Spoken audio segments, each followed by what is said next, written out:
One of my favorite things that I like to do in real estate whenever I go on a listing presentation and I'm talking to the homeowners about what to do and what not to do is give them the right advice to save them money. I'm always thinking about how much money will you put in? What will you exit with?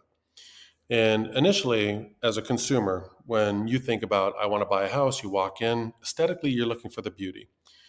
But sometimes some people think it has to be perfection. Now, what do I mean by this? If you walk into a house, there's all kinds of work that needs to be done to the property. What's the minimal amount you can get away with making the property attractive? So, flooring, paint are always huge, right? Because you can walk into a house and go, oh, this really has good bones. But if the paint and the floors don't really look great, and you don't have to spend a lot on that to make the property look fantastic, at least so much better than what it may have looked like if you left the floors or just destroyed or chip paint with holes in the wall. Because everything's a visual. The countertops look good. If the cabinets are old and dated, don't worry about it. Carpet and paint, or any kind of a vinyl flooring, depending on where you want to upgrade, the minimal amount to do is that. The other thing, believe it or not, is decluttering and a dark home. So open your curtains. Make sure you don't have 50,000 things on the wall. One of my clients, I remember there was a listing expired, an expired listing that I took. And when I first walked in, she collected spoons and different little trinkets from all over the world. And they were everywhere. I mean, everywhere, plastered on the walls. And the first thing that I did was I was like, we got to get rid of about 80% of this. And when we cleaned up the house, just decluttering is a massive value add to the property because now someone doesn't feel overwhelmed when they're looking at your house. Carpet paint, declutter. If you want to get into some of the bigger stuff, look at adjusting kitchens and bathrooms, maybe windows.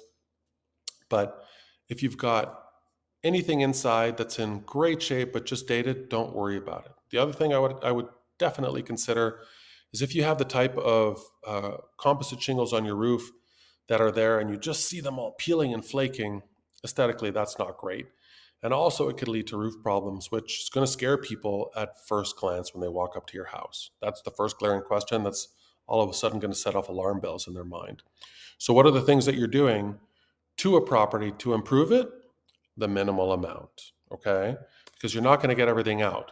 But if the minimal amount is just flooring, even paint's in great shape, look at what you need to adjust so the house doesn't all of a sudden sway somebody to the wrong mindset when you know it was just a bit of carpet that could have been 3 or 4 grand.